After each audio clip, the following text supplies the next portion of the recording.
Probably a headset and a CB radio. The headset because you can't use your phone while you're driving, of course.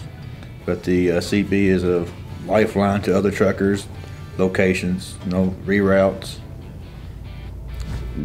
Trucker GPS. That way you know what routes you can go on without going under low bridges or being overweight to go over bridges. Oh. That would be the GPS unit. It did let me know where I'm going and whether or not I have low overheads coming up. And yeah, the internet. You got to stay on top of things. It gives me a way to pay my bills online.